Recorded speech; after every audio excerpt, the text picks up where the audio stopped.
Bienvenido a Palabras de Vida Eterna, donde estudiaremos juntos la palabra de Dios.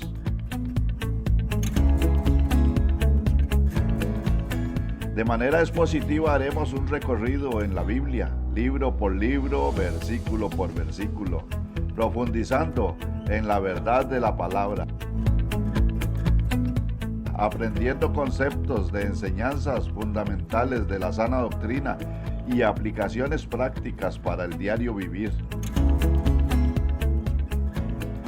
Y esta es la vida eterna, que te conozcan a ti, el único Dios verdadero, y a Jesucristo, a quien has enviado. Juan 17:3. Les comparto nuestro número de teléfono, más 506 8877 7711, y nuestro correo electrónico, vidaeternajn173@gmail.com. Estamos para servirle.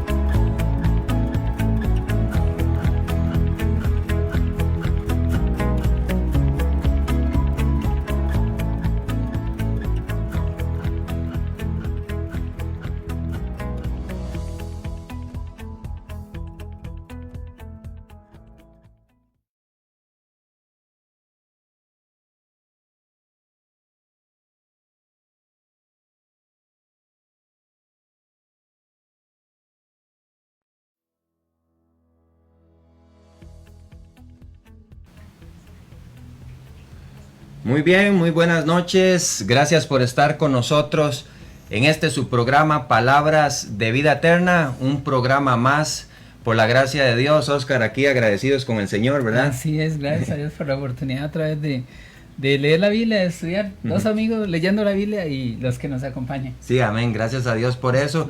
Y de verdad que estamos muy contentos de estar aquí con ustedes en este su programa, que siempre les invitamos a poder participar con nosotros de este programa a través de los medios que han sido habilitados para que usted pueda comunicarse con nosotros. Uno de ellos es el WhatsApp, en el cual si usted se encuentra en cualquier parte del mundo puede comunicarse con nosotros simplemente agregando el código de país, que es más 506, recordándoles que transmitimos desde San José, Costa Rica. Al agregar el código de país más 506, simplemente adiciona o agrega el número telefónico, que es 88777711. Pero también tenemos habilitado lo que es el correo electrónico, así que usted también puede escribirnos si desea por el correo electrónico, que es vidaeternajn173@gmail.com. También, si usted desea seguirnos por las redes sociales, tenemos Facebook, donde nos encontrará como Sígueme Radio, pero también nuestro canal de YouTube, donde encontrará este programa y los otros programas que hemos tenido en anterioridad. Así que usted puede ingresar ahí a nuestro canal de YouTube en Sígueme CR, encontrará nuestro canal y simplemente, bueno, dele like a nuestro canal, suscríbase, pero sobre todo póngale un clic ahí a la campanita para que usted, cuando nosotros subamos un nuevo programa, usted pueda recibir una notificación y así de estar al día con nosotros. Muy importante, siempre le recordamos que este programa tiene el objetivo importante, ¿verdad, Oscar?, de edificar, de instruir y enseñar a cada persona que puede llegar y acercarse a la palabra de Dios, porque todos tenemos el mismo espíritu que Dios nos ha dado. Así que yo creo fielmente que la palabra de Dios es para todos. Así que si usted quiere compartir también estas enseñanzas, lo puede hacer, sería una bendición que lo haga, pero también escríbanos para saber si usted tiene alguna pregunta acerca de algún tema en relación con este evangelio que estamos tratando, que es el Evangelio de Juan. Cualquier duda, incluso cualquier comentario que usted tenga al respecto, lo vamos a tomar en cuenta. Y bueno, sin más, me gustaría saludarles y presentarme como lo hacemos en el programa de costumbre. Mi nombre es Eddie Hernández, servidor de ustedes y servidor en primera instancia a nuestro Señor Jesucristo, el cual con mucho amor y también con mucho agradecimiento, Osquitar, podemos tener la oportunidad de presentar este programa y predicar o enseñar las Escrituras. Amén, así es, y de veras que es un privilegio el hecho de poder abrir la Biblia para compartir a otros. Es la clave. El Señor nos decía que que este libro es lámpara. En un mundo como el de hoy, tan lleno de oscuridad por todo lado, ¿verdad? Y tantos grises, ¿verdad? Me parece que eso es así. La Biblia nos da la claridad para poder seguir adelante. Sí, importante. Para servirles. Bueno, aquí Osquitar, como siempre, breve y al clavo, ¿verdad? No, Oscar no es como yo, ¿verdad? Tan hablantín. Una bendición. Pero bueno, gracias a Dios, Oscar. Y bueno, hoy estaremos aquí en el Evangelio de Juan y ya casi que prácticamente finalizando el capítulo 1, creo que hemos sido muy claros que nuestro deseo, aunque deseamos pues tener una cantidad de programas, obviamente no muy extensos, ¿verdad? Un gran número de programas en cuanto al Evangelio de Juan, sí queríamos dar el lugar que corresponde al capítulo número 1, Oscar, sí, con tantas cosas que nos hablan acerca de la deidad de Cristo, ¿verdad? Acerca del concepto de quién es Cristo, de su preexistencia y muchas otras cosas más que vimos en el programa, pero muy importante también recordarles, ¿verdad?, que la idea es que usted pueda tener una aplicación práctica. Entonces queremos ir poco a poco, pero también en la medida de lo posible vamos a tratar de tocar porciones de la palabra en el Evangelio de Juan de forma muy breve para poder ir avanzando también. Así que la semana pasada o el programa pasado, ¿verdad?, concluimos con el versículo 18 y vimos, bueno, este verbo, ¿verdad?, que es el Señor Jesucristo, quien es Dios, toma forma de hombre, habitó entre nosotros y el verbo, ¿verdad?, eskenos, que quiere decir tabernaculizó, ¿verdad?, una representación de la misma manera en que Dios se manifestaba a su pueblo Israel en el antiguo pacto por medio del tabernáculo. Ahora teníamos la presencia de Dios por medio de la persona de Jesucristo entre nosotros. Y precisamente en el tiempo de los discípulos, ¿verdad?, de Jesús y sus apóstoles. Luego vimos, ¿verdad?, que Juan dio testimonio de él, ¿verdad?, y dijo, este es de quien yo decía, el que viene después de mí es antes de mí porque era primero que yo, hablando de la preexistencia de Cristo, ¿verdad? Y luego vimos que la plenitud de la gracia se encuentra en él y explicamos, ¿verdad?, el concepto de gracia sobre gracia y cómo en Cristo, ¿verdad?, se complementa, se sustenta, se mantiene y emana totalmente la gracia de Dios. Y al final vimos, ¿verdad?, que versículo 18 dice, a Dios nadie le vio jamás, el unigénito Hijo que está en el seno del Padre, Él le ha dado a conocer. Así que explicamos, ¿verdad?, que aunque en el Antiguo Testamento hubieron muchas teofanías, es decir, manifestaciones de la persona de Dios, ¿verdad?, o vimos muchos antropoformismos en cuanto a la persona de Dios, o formas en las que Dios se manifestaba en el Antiguo Testamento, ninguna persona pudo revelarnos a Dios como nos lo reveló el Señor Jesucristo, ya que Él es el verbo, es decir, el concepto, el conocimiento de Dios mismo, y quién mejor que Él para explicarnos acerca de Dios Padre. Así que concluimos el programa pasado con esto y hoy estaremos aquí del versículo 19 hasta el versículo 28 tratando de llevar una estructura, separando, ¿verdad?, bloques de las escrituras, aunque bueno, aquí yo, Osquitar, tengo en versículo 19 hasta el 34 las declaraciones de Juan el Bautista, porque Juan el Bautista en el versículo 29 hace una declaración muy importante que espero que usted pueda estar ahí con nosotros en este programa, que eso le va a corresponder a Osquitar, hablar del Cordero de Dios, porque cuando se trata del Antiguo Testamento, ahí es Osquitar donde es la cancha de él. Así que vamos a escuchar muy atentamente, o vamos a estar esperando este programa para que usted también sea edificado con nosotros. Pero hoy trataremos bloque del versículo 19 hasta el 28, que Oscar, ¿qué le parece si usted lo lee y damos inicio pues a este segmento del programa en cuanto al Evangelio de Juan? Ok, de versículo 19 al 28. Dice la palabra de Dios así. Este es el testimonio de Juan. Cuando los discípulos enviaron a Jerusalén, de Jerusalén, sacerdotes y levitas para que le preguntasen, ¿tú quién eres? Confesó y no negó, sino confesó, yo no soy el Cristo. Y le preguntaron, ¿qué pues? ¿Eres tú Elías? Dijo, no soy. ¿Eres tú el profeta? Y respondió, no. Le dijeron, pues ¿quién eres? Para que demos respuesta a los que nos enviaron. ¿Qué dices de ti mismo? Dice, él dijo, yo soy la voz de uno que clama en el desierto, enderezad el camino del Señor, como dijo el profeta Isaías. Y los que habían sido enviados eran de los fariseos, y le preguntaron y le dijeron, ¿por qué pues bautizas si no eres tú el Cristo, ni Elías, ni el profeta? Juan les respondió diciendo, yo bautizo con agua, mas en medio de vosotros está uno a quien vosotros no conocéis, este es el que viene después de mí, el que es antes de mí, del cual no soy digno de desatar la correa del calzado. Estas cosas sucedieron en Betábara, al otro lado del Jordán, donde Juan estaba bautizando. Muy bien, bueno, aquí vemos, ¿verdad?, cómo en el Evangelio, en el capítulo número 1, yo podría decir que hay un cambio de tema, de alguna manera, ¿verdad? Porque vemos una seguida, Oscar, donde se viene hablando acerca del verbo, ¿verdad? Y aunque en el versículo 6 tuvimos unas menciones acerca de Juan, más bien era una mención en cuanto al testimonio de las escrituras acerca de cómo Juan decía, ¿verdad?, que este era la luz, ¿verdad? Y cómo más bien era un poco más bien una confirmación de la persona. Pero ahora, aquí del versículo 19 en adelante, vemos ahora sí un poco más acerca de Juan el Bautista, su testimonio, y creo que es importante esto. Osquitar, a mí me llama mucho la atención esta pregunta, porque para mí es una pregunta fundamental para iniciar este cambio de tema en el Evangelio, y es: ¿tú quién eres? ¿Tú quién eres? Qué importante. Aquí, Eddie, como lo mencionas, hay una transición. Pasamos de la parte doctrinal y ahora vamos a entrar a la parte histórica. ¿Okay?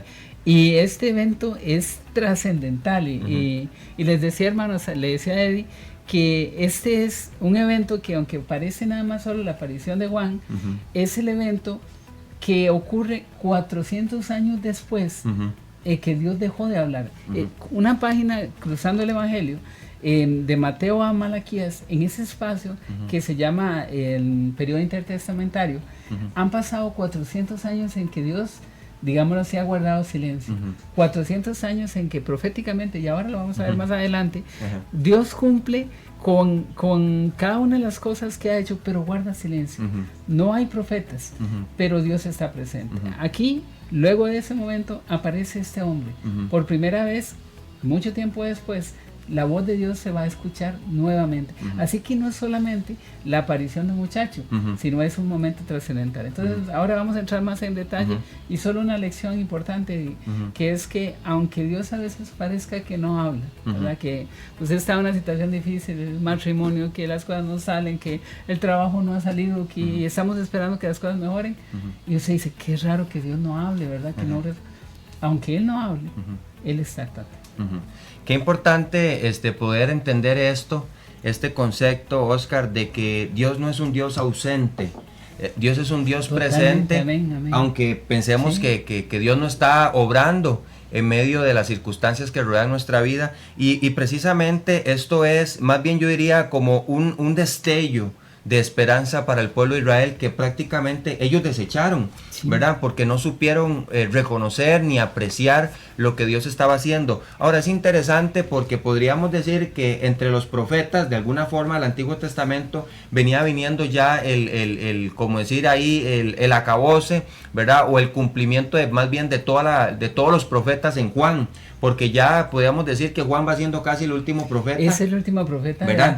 Digamos, considerado como profeta del Antiguo Testamento, es el último. Hace el cierre, ¿verdad? Juan, y hace el cierre, ¿verdad? Y obviamente yo quiero decir ahí como el último, porque no podemos obviar que Jesús es el profeta también declarado por medio de Moisés, ¿verdad? Entonces yo creo que también tenemos que ir entendiendo qué es lo que está sucediendo en la historia bíblica para estos eventos poder relacionarlos de una manera u otra y entender qué es lo que está pasando, porque 400 años de silencio, sí, importantísimos, ¿verdad? Pero qué sucedió atrás de la historia y qué viene sucediendo después de estos 400 años y qué es lo que está haciendo Dios con su pueblo Israel, y luego también incluyendo a los gentiles en su plan y propósito, claro, ¿verdad? Que yo creo que es algo muy importante que vamos a tratar de entender a través del estudio del Evangelio de Juan. Y dice aquí, muy importante, dice, este es el testimonio de Juan, ¿verdad? Dice, cuando los judíos enviaron de Jerusalén sacerdotes y levitas para que le preguntasen, ¿tú quién eres? ¿Verdad? Y es importante que nosotros comprendamos que había incertidumbre por parte de los judíos. Y yo quiero que usted note que cuando Juan, el apóstol, utiliza el término judío, él se refiere a los líderes de la ciudad. Él no se refería en sí, en total, al pueblo cuando hablaba de los judíos, sino que la mayor parte del tiempo su referencia hacia los judíos se refería a los líderes de la ciudad. Acerca de Juan el Bautista, dice aquí, ¿verdad? Obviamente habían esta incertidumbre de parte de los judíos, de los líderes de la ciudad, acerca de Juan el Bautista, que enviaron sacerdotes y levitas para preguntar acerca de su identidad. Y bueno, yo creo que es importante, Oscar, que entendamos, porque aquí en Juan, obviamente en el Evangelio tenemos solamente una parte de toda la historia que se desarrolla el ministerio de Juan el Bautista, porque en Mateo tenemos partes muy importantes donde Juan el Bautista, bueno, realiza un ministerio confrontativo, ¿verdad? Porque él tenía un deber muy importante, que es preparar el camino del Señor. Esto lo vamos a ver más adelante, pero causaba incertidumbre entre los líderes de su época, Osquitar, y yo creo que muy importante también entender aquí una aplicación antes de ir a nuestra primer pausa, y yo espero que podamos desarrollar todos estos versículos. Pero ¿cuál es los fariseos, los levitas, los líderes religiosos del tiempo de Jesús o el tiempo de Juan el Bautista, para acomodarle un poquito al personaje, no supieron entender cuando Dios les estaba hablando, no supieron entender que Dios estaba manifestando a través de Juan un mensaje para ellos, los cuales ellos por su religiosidad ignoraron, y obviamente sufrieron los estragos de la ignorancia del mensaje de Dios. Ahora, ¿de qué manera, Oscar, también nosotros muchas veces Dios nos está hablando y por nuestra religiosidad, por nuestra dureza, ¿verdad?, de corazón, obviamos o rechazamos un mensaje claro de Dios para nuestra vida a través de la palabra, en la cual Dios nos exhorta o a enderezar nuestro camino o a servirle de alguna manera u otra, o simplemente también recordar nuestra identidad como cristianos? Así que yo quiero que después de esta primer pausa vayamos un poquito a adentrarnos al ministerio de Juan el Bautista y cómo usted podría sacar muchas aplicaciones personales a su vida a través de su ministerio. ¿Qué? Dos partes: un hombre entregado a Dios, un hombre que sirve a Dios, un hombre que cumple su ministerio, que vive para la gloria de Dios, y por el otro lado un grupo de personas religiosas que ignoraron el mensaje de Dios, que rehusaron creer aquello que el Señor estaba mostrando o enseñando a través de Juan el profeta y luego a través de la persona del Señor Jesucristo. Así que vamos a ir a nuestra primer pausa musical y regresamos.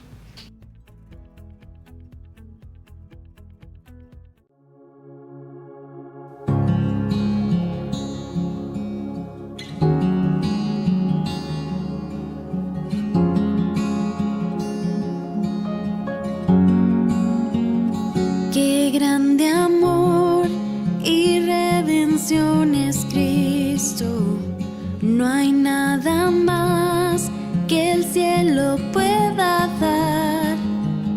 Mi rectitud, mi libertad y gozo, mi gracia es Él, mi eterna y dulce paz.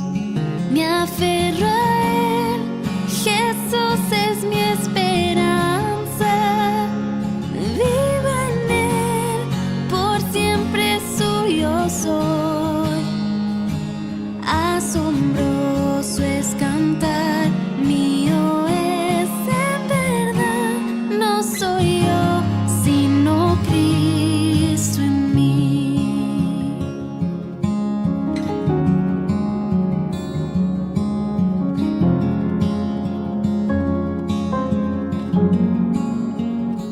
Tinieblas hay, mas no soy olvidado, pues junto a mí el Salvador está. Si débil soy, con gozo en él avanzo, pues su poder en mí se mostrará. Me aferro a él, es mi pastor y escudo, por profundos valles me guiará.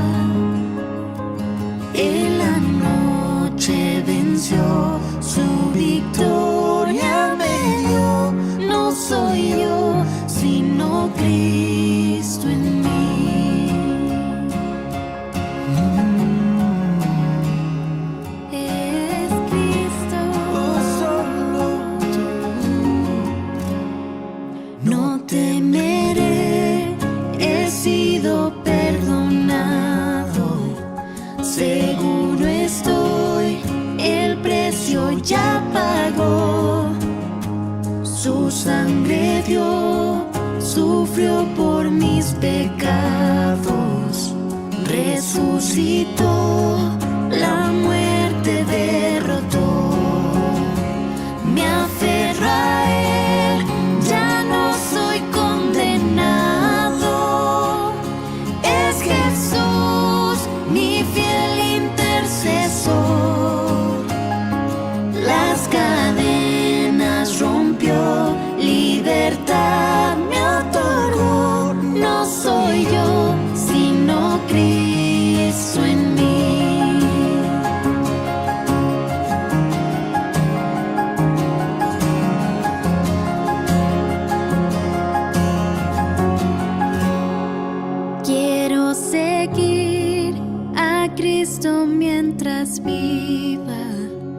pues prometió llevarme hasta su hogar.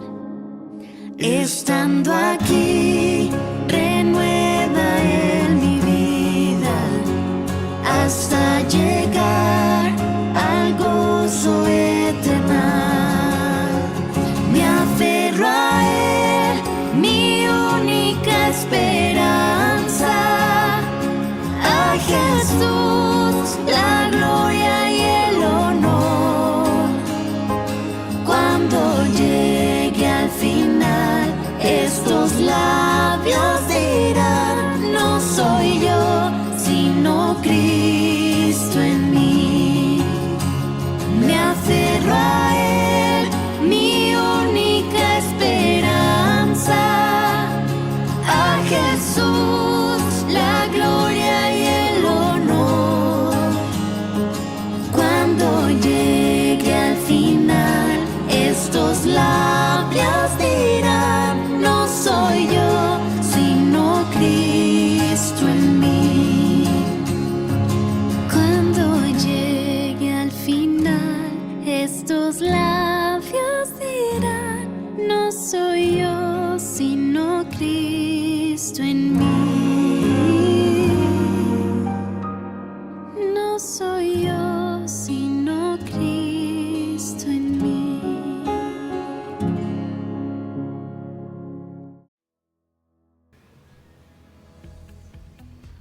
Muy bien, regresamos con este segundo segmento del programa y bueno, como dijimos, ¿verdad? Y terminamos este último bloque pasado, ¿verdad? Acerca de la identidad de Juan el Bautista.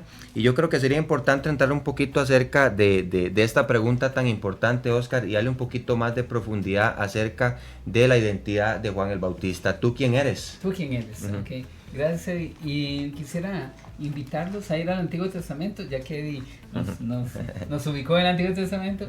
Y en Malaquías capítulo 3 dice la Biblia: he aquí, yo envío mi mensajero, el cual preparará el camino delante de mí. Interesante, porque Dios habla delante de mí. O sea, qué manera de ser Dios mismo diciendo. Dice: y vendrá súbitamente a su templo el Señor, a quien vosotros buscáis, el ángel del pacto, a quien deseáis. He aquí viene, ha dicho Jehová de los ejércitos. Esta referencia a que Él envía mi mensajero está también en Marcos. Marcos hace referencia a eso. Y hay toda una estructura de pensamiento que desarrolla Lucas sobre el nacimiento de Juan, que es muy notable, muy importante mencionar. Y recordamos que él nace por un evento sobrenatural. Dice la Biblia que cuando su papá ya es liberado, ¿verdad? Ya el papá él nace, le puede decir: no, se llama Juan. En ese momento él dice lo que se conoce como el Benedictus, que es una oración en la que él va a describir todo el plan que Dios tiene sobre Juan, sobre su hijo, y entonces nos lo va a revelar. Hay algo que entender en cuanto a los conceptos de la forma de escritura hebrea. Ellos trabajan la poesía con algo que se llama paralelismo. Paralelismo es que utilizan pensamientos similares que luego contraponen, ¿verdad? Dice: al justo le irá bien, pero al impío le irá mal. Ese es el concepto. En este caso hay un paralelismo que se conoce como paralelismo quiástico. Aquí en Lucas capítulo 1, versículos 68 al 76. Ese paralelismo es así, es como cuando usted empieza de arriba hacia abajo, va juntando, hasta que llega al centro, y ahí encuentra el punto principal. Y permítanme, para leerlo, está en Lucas capítulo 1, versículo 68, Él dice: bendito sea el Señor Dios de Israel, que ha visitado y ha redimido a su pueblo, y nos ha levantado un poderoso Salvador en la casa de David su siervo, como habló por boca de sus santos profetas, que fueron desde el principio, salvación de nuestros enemigos y de la mano de todos los que nos aborrecen. 72 y 73 es el centro de lo que él quiere decir. Dice: para hacer misericordia con nuestros padres, acordándose de su santo pacto y del juramento que hizo Abraham, nuestro padre. Hasta aquí, ese punto, lo que Dios está diciendo es: Dios siempre cumple sus promesas. Y entonces va ahora a desarrollar la parte. Ya vino hacia abajo. Llegó al punto clave que es Dios siempre cumple sus promesas. Y entonces viene a decir, ¿cuál es el propósito? Que nos había de conceder que libraba a nuestros enemigos sin temor les sirviéramos. En santidad y en justicia delante de Él en todos nuestros días. Y entonces señala a su hijo y le dice, y tú, niño, profeta del Altísimo serás llamado, porque irás delante de la presencia del Señor para preparar sus caminos y para dar conocimiento de salvación a su pueblo. Él va a ser profeta del Altísimo. Por eso en Malaquías dice, irá delante de mí, que carga, ¿verdad? Dios dice. Y entonces dice, y será llamado así para preparar sus caminos y para dar conocimiento de salvación a su pueblo, para perdón de sus pecados, por la entrañable misericordia de Dios con que nos visitó desde lo alto la aurora, para dar luz a los que habitan en tinieblas y en sombra de muerte, y para encaminar nuestros pies por camino de paz. Eddie, yo quería que tal vez los hermanos pudieran ver esto. No sé si es posible que lo veamos para acá. Esta es la estructura que tiene. El mensaje viene enfocándose hasta llegar a ese punto. Y lo que busca aquí es donde dice que Dios se acuerda de su pacto y donde Dios cumple el juramento. Para eso Dios envía a Juan el Bautista. O sea, Dios dice, yo me acuerdo de ellos, yo los amo y tengo misericordia de ellos. Y la evidencia es, aquí les mando un profeta. Es una maravilla. Cuando vemos la escritura, podemos ver que Dios es un Dios que cumple promesas. Y qué importante es esta última declaración que usted nos hace, Oscar, porque yo creo que de una manera muy clara la palabra de Dios nos enseña cómo Dios, quien tiene un propósito con su pueblo, ¿verdad? Un propósito también para con el mundo, ¿verdad? Sí. Algunos para estar en la gloria con Él por siempre, y otros pues para recibir su justa retribución a causa de su pecado, de su rechazo, ¿verdad? Pero vemos que es un Dios que cumple, un Dios que es fiel a sus promesas. Y en este caso, Dios no se rinde con Israel a pesar de su rebeldía, y como dice usted, envía a este profeta. Y es importante porque los líderes religiosos de su tiempo, ¿verdad? Estos sacerdotes y levitas, ¿verdad? Que fueron enviados por estos judíos, los líderes de la ciudad, ¿verdad? Para preguntar acerca de la identidad de Juan el Bautista. No era simplemente una visita ocasional, ¿verdad? Sí. Yo le preguntaba, porque hay una regla que los judíos tenían, que era que ellos investigaban si venían buenos profetas. Pero usted me dijo que no era el corazón de ellos. No, y realmente lo podemos ver porque siempre va a haber, recordemos que dentro de los evangelios vemos cómo ellos venían siempre con una cara, por decirlo de esta manera, pero tenían otras intenciones. Esto pasaba con Jesús, decía, para probarle, ¿verdad? Y para ver si encontraban en alguna falla, para hacerlo caer. Y yo creo que siempre fue la idea de ellos. ¿Y por qué es tan claro? Yo le decía a Oscar, hablando un poco acerca del tema, que sabían los líderes religiosos de su tiempo que había de venir el Mesías, sí, claramente, ¿verdad? Y yo creo que además, de ellos ver el ministerio de Juan el Bautista, el cumplimiento de sus funciones y demás, esta visita, ¿verdad? No era, como decía, una simple visita ocasional que ellos realizaban para identificar si esta persona que estaba hablando en nombre de Dios, por decirlo de alguna manera, era un verdadero profeta o no, ¿verdad? Creo que esa es la historia de Gamaliel también en cuanto a los discípulos en el libro de los Hechos, y dice, si vienen de parte de Dios, bueno, permanecerán, y si no, pues como cualquier otra secta se desaparecerán, ¿verdad? Para parafrasear un poco lo que acontece aquí.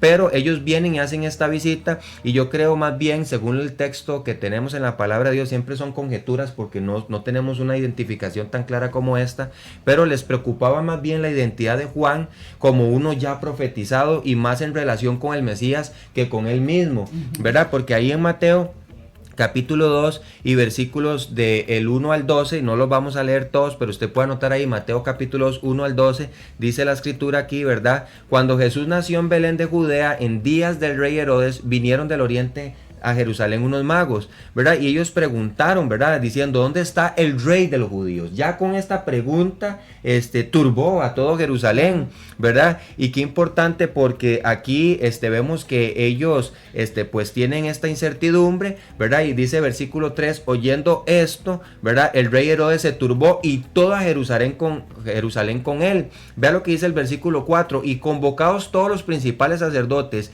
y los escribas del pueblo, les preguntaron preguntó dónde había de nacer el Cristo. Ellos le dijeron en Belén de Judea, porque así está escrito por el profeta. Entonces vemos que ellos conocen al rey Herodes.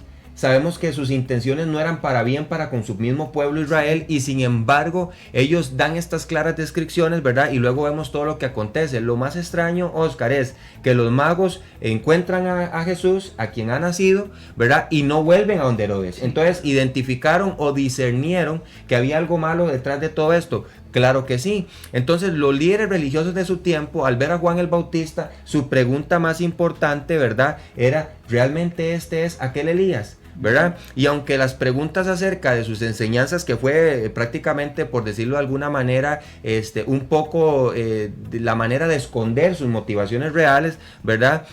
Realmente no eran sus intenciones saber por qué Juan hacía las cosas solamente en este sentido, sino también identificarlo como Elías, quien había de preparar el camino del Señor, porque ellos sabían que había de venir el Mesías. Se supone que ellos esperaban al Mesías, solo que la manera en la que se viene desarrollando todo esto no les pareció, ¿verdad? Y aunque las preguntas acerca de sus enseñanzas y el rito del bautismo parecían ser las motivaciones de su visita, sí, ¿verdad?, Juan entendió el propósito de la visita a ellos, ¿verdad?, que identificarlo a él como Elías o el profeta o el Cristo. Mire las preguntas aquí en el versículo 19, ¿verdad? El 20 dice: confesó y no negó, ¿verdad? Si no confesó y dijo: yo no soy el Cristo.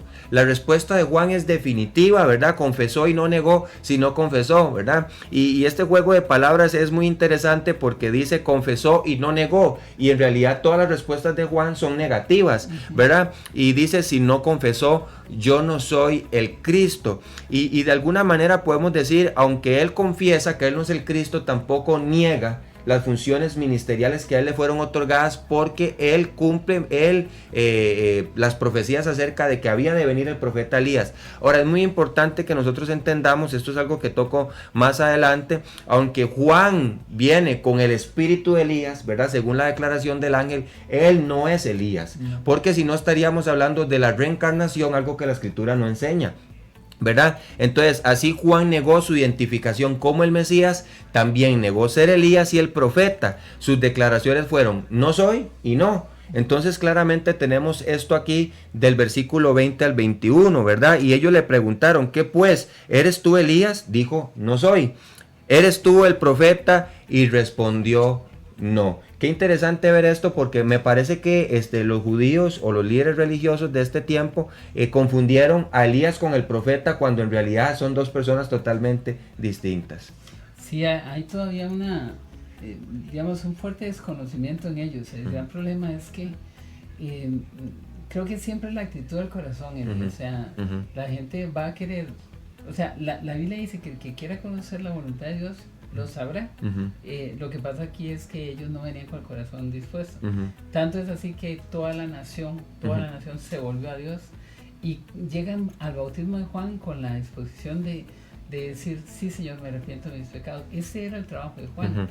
Ellos van a enfrentar a un Juan que trae una ambición, ¿verdad? Pero sin embargo ellos como usted lo indicaba, conocen, pero no quieren seguir el mensaje. Sí, y yo creo que Jesús muchas veces, incluso el mismo Juan el Bautista, confrontó esta actitud en ellos, ¿verdad? Y me llama la atención que incluso en los discípulos, porque este es un pasaje para mí preciosísimo, en Lucas 24-25, porque él les dice: oh insensatos y tardos de corazón para creer lo que los profetas han dicho. Creo que siempre hay en la perspectiva religiosa una dureza en cuanto a la revelación de la palabra de Dios, y creo que es importante que entendamos que si no hay disposición de corazón, humildad, nunca podremos estar tan claros en cuanto a lo que Dios nos dice a través de su palabra. Y creo que esto fue lo que ellos pues vivieron en este tiempo, y obviamente entendiendo las profecías de Isaías capítulo 6, la dureza del corazón de ellos, ¿verdad?, para que oyendo no oigan, para que viendo no vean, ¿verdad? Pues es el juicio que ellos recibieron a causa de su idolatría, su fornicación, en sentido de irse a través de otros dioses y demás. Pero vea lo que dice versículos 22 y 23, le dijeron: pues, ¿quién eres? Ok, porque él confiesa que él no es el Cristo, ¿verdad? Él dice que no es el profeta, que tampoco es Elías, ¿verdad? Para que demos respuesta a los que nos enviaron, ¿verdad? ¿Qué dices de ti mismo? Dijo, yo soy, y aquí vamos a entrar en una parte muy bonita porque dice, yo soy la voz de uno que clama en el desierto, enderezar el camino del Señor, como dijo el profeta Isaías. Y en esta parte, Osquitar, para que usted pueda desarrollar un poco acerca de esto, quiero que veamos un poco más el contexto histórico o el contexto inmediato.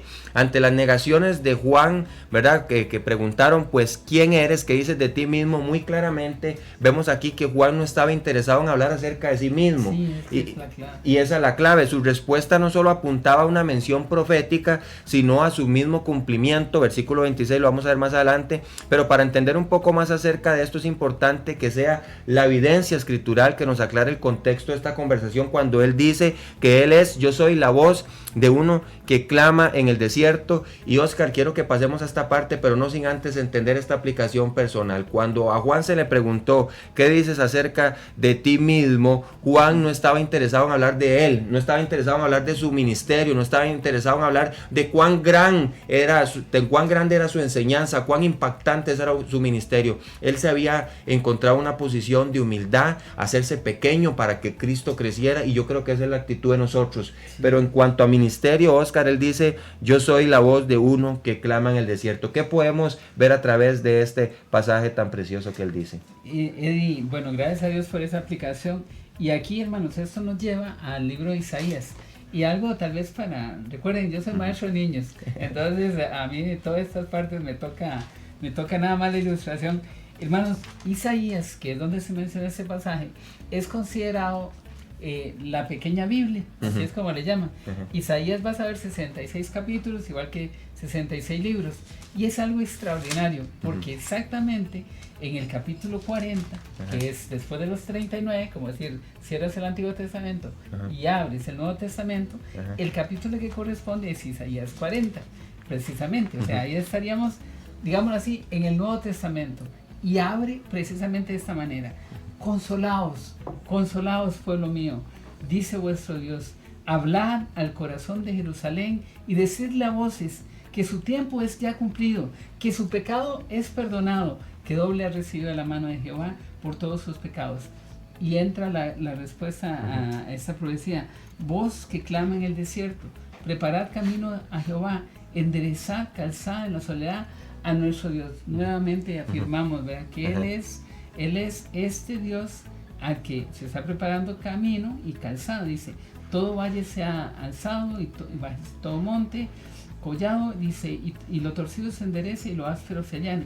Obviamente eso es una referencia a nuestras actitudes, ¿verdad? Los que se creen mucho, que se bajen; los que están torcidos, que se enderecen. Y dice, y se manifestará la gloria de Jehová, y toda carne juntamente lo verá, porque la boca de Jehová habló. Voz que decía, da voces, y él respondió, ¿qué tengo que decir a voces? Que toda carne hierva, y que toda su gloria como flor del campo. La hierba se seca y la flor se marchita, porque el viento de Jehová sopló sobre ella. Dice, sécase la hierba, marchítase la flor, mas la palabra del Dios nuestro permanece para siempre. Volviendo otra vez, ¿recuerdas a lo que vimos en el pasaje de Lucas, que habla de que Dios cumple sus promesas? Eso es exactamente lo que está ocurriendo aquí. A partir de Isaías capítulo 40 vamos a ver el Nuevo Testamento cumplido. Aquí increíble, incluso termina con cielos nuevos y tierra nueva en Apocalipsis, pero Isaías 66.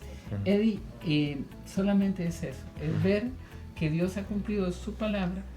Y ya ahora Juan va a ser el representante divino que va a traer el mensaje de salvación. O sea, va a señalar al Salvador. Va a señalar al Salvador. Y qué importante, porque la pregunta es, ok, todas estas personas preguntando acerca de quién es Él.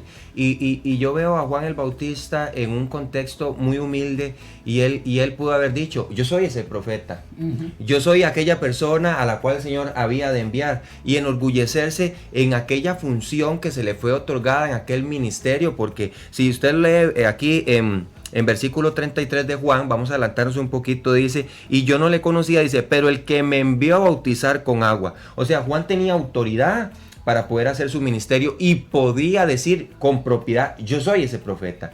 Mas sin embargo, él se mantiene en un estatus pequeño, Sí, claro. Para identificar realmente al que merece ser reconocido, al que merece ser identificado, que era el Cristo. Y es que en Malaquías capítulo 3:1 el Señor promete enviar un mensajero. Y vea lo que dice aquí, porque quiero que entendamos el contexto acerca de lo que está pasando aquí. Dice la palabra del Señor en Malaquías 3:1: he aquí, yo envío mi mensajero, el cual preparará el camino delante de mí, ¿verdad? Y esto es lo que realmente está cumpliéndose aquí en la persona de Juan el Bautista.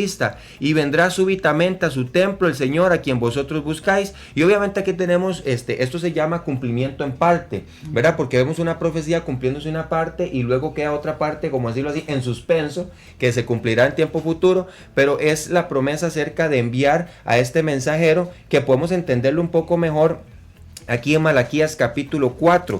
Así que vaya ahí a la Biblia, ahí en Malaquías capítulo 4, y poder entender un poco más la identidad de Juan el Bautista. Y vea lo que dice el versículo 5, dice: he aquí yo os envío el profeta Elías. Este es el mensajero que le está enviando antes que venga el día de Jehová grande y terrible. Y aquí nos identificamos con el ministerio de Juan el Bautista. Dice: y él hará volver el corazón de los padres hacia los hijos, y el corazón de los hijos hacia los padres, no sea que yo venga y hiera la tierra con maldición.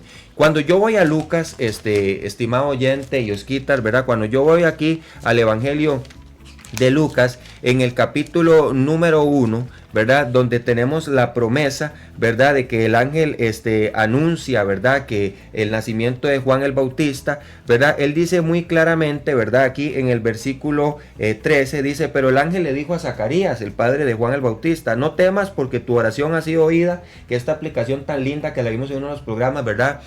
No era la oración egoísta de un hombre que pensaba solo en sí mismo, sino el cumplimiento de envía al profeta Elías, ¿verdad? Como usted nos lo explicó, y Dios se plació a la misma vez que envía al profeta, bueno, conceder el deseo del corazón de esta familia, Zacarías y su esposa Elizabeth, ¿verdad? Y dice aquí: pero el ángel le dijo: Zacarías, no temas, porque tu oración ha sido oída, y tu mujer Elizabeth te hará a luz un hijo y llamará su nombre Juan. Tendrás gozo y alegría, y muchos se regocijarán de su nacimiento. Dice: porque será grande delante de Dios. No beberá vino ni sidra, y será lleno del Espíritu Santo aún desde el vientre de su madre, y hará que muchos de los hijos de Israel se conviertan al Señor Dios de ellos. Él irá delante, dice, de él con el espíritu y el poder de Elías. Ahora, no es un Elías reencarnado, es el espíritu y el poder. Sí. Juan el Bautista lo que estaba haciendo es cumpliendo las funciones de Elías, ¿verdad? Para hacer volver el corazón de los padres a los hijos, y de los rebeldes a la prudencia a los justos, para preparar al Señor un pueblo bien dispuesto. Entonces vemos el cumplimiento en la persona de Juan el Bautista, estas profecías de Malaquías 3:1 y Malaquías 4:5. Por lo tanto, ¿verdad? Es importante entender que las personas por las cuales preguntaron los líderes, ¿verdad? No son las mismas en cuanto a el profeta Elías y el mensajero, que es el profeta Elías, y el profeta que determinó Moisés que había de venir. Entonces aquí yo tengo que entender, ¿verdad? Que Elías, ¿verdad? El profeta también declarado en Malaquías 4:1 como el mensajero, podría haber sido la causa, ¿verdad? En la que ellos se confundieron, ¿verdad? Que pensaron que sería el mismo. Ok, el profeta del cual habló Moisés y el profeta del cual habla Malaquías es el mismo, pero es realmente dos contextos, dos personas distintas. El mensajero, que es un profeta, Elías, pero el profeta el cual habla Moisés en Deuteronomio capítulo 18 y 15, el cual él dice, ¿verdad? Profeta como yo levantará Jehová, a él oíd, se refería a Cristo mismo, ¿verdad? Y aunque Juan negó ser Elías, y bien que no lo era en un sentido de reencarnación, sí en un sentido de representación de sus funciones, ¿verdad? Tanto el ángel que anunció su nacimiento, ¿verdad? A Zacarías su padre, así también Jesús declaró que Juan era el Elías que había de venir, y esto fue entendido por sus discípulos. Así que yo quiero que usted se anote estas citas. Yo solo le voy a leer una, pero anótese estas citas donde tanto Zacarías como acabamos de leer Lucas capítulo 1 del 13 al 17, el ángel identifica a Juan como Elías, ¿verdad? Pero Jesús también lo hace ahí en Mateo capítulo 11 y versículo 14, dice aquí muy claramente: de cierto os digo, está hablando Jesús, entre los que nacen de mujer no se ha levantado otro mayor que Juan el Bautista, pero el más pequeño en el reino de los cielos, mayor es que él. Desde los días de Juan el Bautista hasta ahora, el reino de los cielos sufre violencia, ¿verdad? Dice aquí, y los violentos lo arrebatan, porque todos los profetas y la ley profetizaron hasta Juan, ¿verdad? Aquí está donde cerramos ya el último profeta, por decirlo de esta manera, y dice aquí versículo 14, y si queréis recibirlo, él es aquel Elías que había de venir. Entonces Jesús, Dios, el ángel, las profecías, las escrituras y Jesús mismo declaran a Juan como este mensajero que prepararía el camino del Señor. Y qué importante poder reconocer la identidad de Juan el Bautista, porque aunque él se hace pequeño, realmente su ministerio era muy, muy grande. Sí, claro, el efecto de lo que luego produjo había de hacer esto, preparó el camino para que muchos creyeran. Y vamos a ver que por lo menos solo 2 ahí era suficiente, Juan y Andrés, ¿verdad? Gracias a Dios por eso. Sí, ahí también anótese Mateo 17, 10 al 13 que le dije de versículos, y también Marcos 9, 11 al 13. Si usted quiere más de 3 versículos, ahí los tiene, ¿verdad? Amén. Qué importante. Bueno, vamos a ir a nuestra última pausa y regresamos.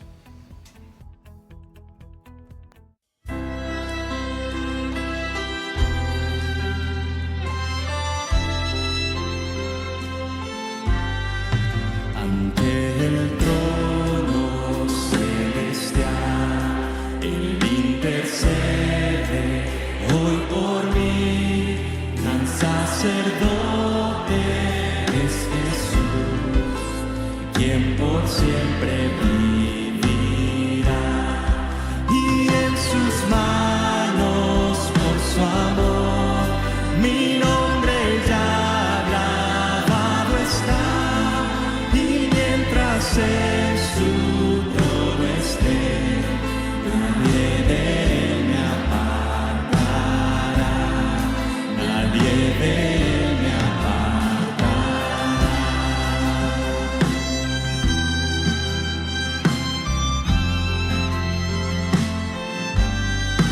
Cuando he caído en tentación y al sentir condenación, al ver al cielo encontraré al inocente que murió, y por su muerte el Salvador ya mi pecado perdonó, pues Dios el justo aceptó su sacrificio hecho por mí, su sacrificio hecho por mí.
Muy bien, regresamos con este último segmento ya del programa y bueno, me gustaría leer unos versículos también para poder hablar un poco acerca también de lo que hacía Juan el Bautista, ¿verdad? Y por qué se le llama Juan el Bautista, claramente, ¿verdad? Y vea lo que dice versículos 24 al 26, dice, y los que habían sido enviados eran de los fariseos. Aquí identificamos, ¿verdad?, este grupo de personas y le preguntaron y le dijeron ante la negación de Juan el Bautista, ¿verdad? Dice, ¿por qué pues bautizas, ¿verdad? Si tú no eres el Cristo, ni Elías, ni el profeta. Juan le respondió diciendo, yo bautizo con agua. Y es aquí donde entramos un poco al ministerio de Juan el Bautista, ¿verdad? Él luego termina diciendo, más en medio de vosotros está uno a quien vosotros no conocéis, ¿verdad? Pero qué importante poder hablar un poco acerca del ministerio de Juan el Bautista en cuanto al bautismo en agua y cuál era el propósito más que todo, Oscar, el por qué se hacía este bautismo en agua. Correcto, Eddie. Y aquí es importante entender que la mayoría de culturas y religiones en ese tiempo bautizaban. O sea, no era como algo exclusivo de los judíos. El bautismo era una expresión pública, visible, que hacía que la persona fuera identificada con algo, con una religión. De hecho, el bautismo que nosotros practicamos hoy en la Iglesia de Cristo es un bautizo, una expresión pública de nuestra fe. No nos salva, sino que es la aspiración, dice Pedro, para mostrando la justicia que creemos en Cristo. Nos reconocemos muertos a Él y resucitados con Él. Y luego un andar en vida nueva. Pero el bautismo en sí no nos trae salvación. Volviendo al contexto acá, lo que Juan está haciendo es haciendo una invitación al pueblo para volverse al Señor.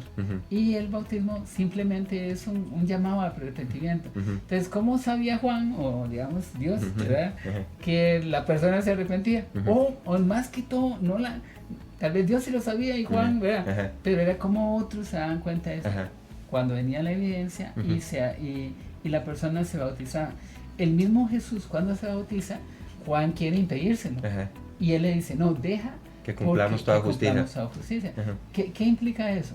¿Qué implica eso? Bueno, que estaba haciendo un cumplimiento de algo que era una evidencia pública de una fe. Ahora, sí es importante entender que en la Biblia hay 7 bautismos. No podemos desarrollarlos todos, pero por ejemplo, ese bautismo de Juan habla sobre bautismo de arrepentimiento. Cuando ves en el libro de los Hechos que Pedro dice, bautícense para perdón de pecados, para que venga de la parte del Señor tiempos de refrigerio. Está hablando de un bautismo para que Israel se vuelva a Dios. Y luego en Mateo 28 nos habla de nuestro bautismo, que dice que nos bauticemos en el nombre del Padre, del Hijo y del Espíritu Santo, una vez que hemos creído. Entonces hay que tener cuidado con eso, porque incluso Juan habla de que Cristo va a bautizar con Espíritu Santo y con fuego. Y a veces la gente dice, sí, yo quiero fuego, que me bautices con fuego. Cuidado, porque el bautismo de fuego es el infierno. Es el infierno. O sea, estamos hablando de que Cristo está diciendo, tiene la opción de ser bautizado en la gracia, sumergido en la gracia de Dios, o bautizado sumergido en el la ira. Entonces, aquí esa es la gran misión de Juan. Y gracias a Dios por el ministerio de él, pero sí queríamos aclarar ese Qué bueno también poder comprender un poco, porque siempre el simbolismo del agua, ¿verdad? Un simbolismo o un rito de purificación, ¿verdad? En el concepto también tanto en el lavacro, ¿verdad? Creo que como lo decía Pedro, Señor, no me laves solo los pies, sino las manos, la cabeza y todo, ¿verdad? Siempre hay una serie de identificaciones simbólicas en cuanto a esto, y como usted decía, son simbolismos, ¿verdad? Son representaciones de algo que, o una evidencia pública de algo que sucede en lo interno. Qué importante comprender, porque Juan decía, aquí dice, yo bautizo con agua, ¿verdad? Y Juan, ¿verdad?, respondió de forma humilde, siempre sentido menguar. Dijo que su ministerio de bautismo era simplemente en agua, ¿verdad? Aunque su ministerio preparatorio, ¿verdad?, para preparar al pueblo era sumamente importante. Dando cumplimiento a las profecías, preparó un pueblo dispuesto y determinó el acercamiento del reino a través de la persona de Jesucristo. También así describió con grandeza al Mesías que vendría después de él, ¿verdad?, en sentido de ministerio, ya que el Cristo es antes de él, ¿verdad? Una clara declaración por parte de Juan de la preexistencia de Jesús, porque él dijo aquí claramente, ¿verdad? Mas en medio de vosotros está uno a quien vosotros no conocéis. Y mire lo que dice el versículo 26, dice, este es el que viene después de mí, ¿verdad? El que es antes de mí, del cual yo no soy digno de desatar la correa del calzado. ¿Y cuál era el asunto de este bautismo, Oscar? Como usted claramente lo acaba de decir, un pueblo identificado, ¿verdad?, con un Dios, ¿verdad?, que llama a su pueblo al arrepentimiento. No era un bautismo para salvación, era un bautismo el cual una persona se identificaba a sí mismo como un pecador y necesitado de un cambio. No solamente un cambio superficial, por eso se llama bautismo para el arrepentimiento. ¿Y cuál es el concepto de la palabra arrepentimiento? Según las escrituras es metanoia, cambio de mente. Ahora yo, uno de los programas que tenemos en la mañana, martes y jueves, Oscar, hice un desarrollo un poquito ahí, apenas tocaba acerca del arrepentimiento, porque muchas veces las personas simplemente ligan arrepentimiento con un cambio de mente, pero tiene una profundidad inmensa porque es también cambio de voluntad, de conciencia y de todo. Eddie, aquí a veces no queremos hablar de arrepentimiento. Ajá. Pero aquí hay que decirlo, tienes que cambiar de vida. O sea, entregas tu vida a Cristo, pero eso representa seguirle. Y seguirle también es un compromiso. Le decimos a Él que lo amamos como en obediencia. Entonces, aquí es muy importante entender, y solo un minutito para decir eso. Dios es un Dios que envía, es un Dios que nos pone en misión. ¿Cuál es la misión? Expandir su reino, es hablarle a otros de que necesitan a Cristo, pero es para hacer un llamado también a la gente de que cambie su camino. Vean, al final del ministerio de Juan, la gente decía, mira, Juan no hizo ningún milagro, pero todo lo que dijo de Jesús era cierto. Que eso sea lo que nosotros hagamos, que cuando la gente oiga ese programa en el 2050, cuando revise el programa, diga, mira, lo que esta gente dijo de Jesús era cierto. Era cierto. Y qué bonito, ya para ir también cerrando este programa esta noche, es ir entendiendo algo muy, muy importante que Oscar mencionaba ahora, y es un cambio de vida. Sí. Definitivamente este cambio de vida no se produce en nosotros mismos. Cuando hablamos de arrepentimiento debemos entender que a la hora de la predicación del Evangelio el Espíritu Santo convence a nuestro espíritu, a nuestra alma, a nuestra conciencia, a nuestro ser, es decir, a todos nosotros, en toda la plenitud de nuestro ser, en que nosotros somos pecadores.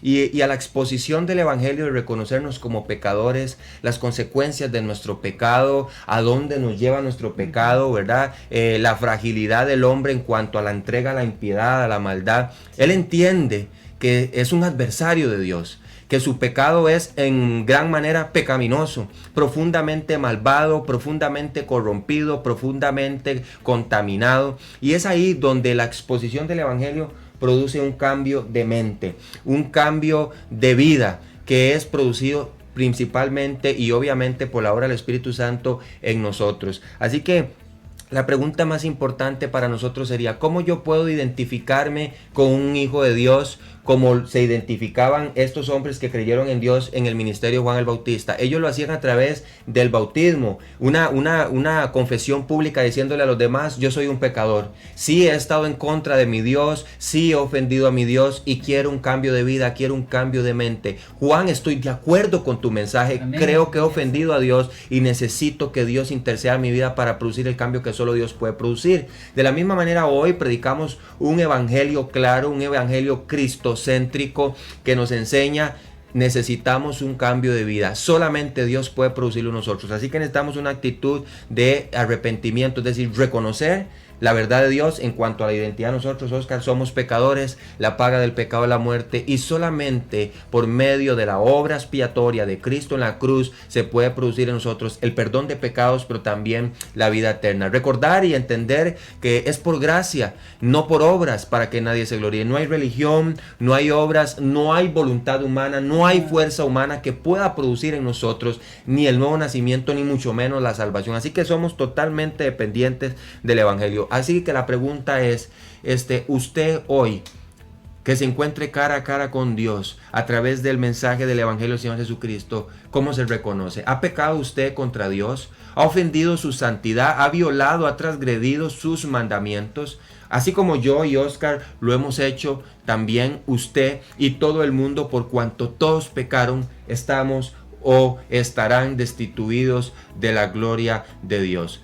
Romanos 6:23 es muy claro. ¿Cuál sería el resultado de su pecado, de mi pecado? Es la paga del pecado, es la muerte. Por lo tanto, usted y yo somos justamente merecedores del castigo eterno porque hemos transgredido y violado la ley de Dios, hemos ofendido al Dios 3 veces santo. Ahora usted dirá, yo quiero arreglar mi situación con Dios, lo voy a hacer a través de las buenas obras o trataré de alcanzarlo a través de la religión. Es imposible, por cuanto nosotros jamás podríamos pagar nuestra deuda y tampoco podríamos vivir una vida perfecta. Por lo tanto, el Señor Jesucristo nos da un mensaje claro acerca de su persona. Dios toma forma de hombre, viene a la tierra, vive una vida perfecta, intachable, y Él, siendo justo, sin tacha, sin pecado y sin mancha, toma nuestro pecado, lo lleva sobre sus hombros y es crucificado en la cruz para llevar todas nuestras faltas, todos nuestros pecados, todas nuestras deudas, y Él, Oscar, lleva toda la ira de Dios sobre sí. Así que cuando usted se identifica con Cristo, usted dice, yo creo que tú pagaste mis pecados. Pero no solamente quedó ahí, dice la Escritura que al tercer día resucitó entre los muertos. Esto ratifica su mensaje. Habla de la veracidad de su mensaje, pero también que Él venció la muerte, pero también venció el pecado. Si usted cree en esto, si usted cree que Jesús tomó su lugar en la cruz, si usted cree que Jesús resucitó al tercer día y cree en Él como su único y suficiente Salvador personal, usted tendrá hoy perdón de pecados y vida eterna. Y simplemente decirle a Dios, Señor, en esta noche quiero pedirte perdón por mis pecados. He pecado contra ti. Me arrepiento, es decir, reconozco mi posición como pecador, entiendo que te he ofendido y entiendo que la paga de mi pecado es la muerte, pero también creo que enviaste a Jesús para llevar mis pecados, para tomar mi lugar en la cruz, pero también creo que Él resucitó al tercer día para mi justificación, para mi perdón, pero también para darme vida eterna. Hoy, Dios, quiero recibir a Jesús como ese suficiente Salvador. Cristo, te recibo como mi único y suficiente Salvador personal. Todo esto te lo pido, Padre, en el nombre de Jesús. Si usted hizo esta oración de corazón, porque la oración no salva si no es de corazón, usted hoy ha nacido de nuevo. Es un hijo de Dios, tiene perdón de pecados y vida eterna. Así que gracias por estar con nosotros y escuchar este programa. Oscar, que pueda despedirse también de nuestros oyentes. Sí, agradecer a Dios por eso, por la oportunidad de exponer la palabra de Dios. Y lo que leíamos ahora en Isaías, que dice, sécase la hierba, marchítase la flor, mas la palabra del Dios nuestro permanece para siempre. Gloria a Dios por eso. Entonces, gloria a Dios porque esta salvación permanece para siempre. Esta palabra es vida. Ojalá que usted haya aceptado a Cristo y háganoslo saber. De verdad que nos daría mucho gozo. Y aunque no lo haga saber, no hay problema. Entregue su vida a Cristo y ese es el mayor gozo que nosotros tenemos. Nos veremos en el cielo. Que Dios los bendiga.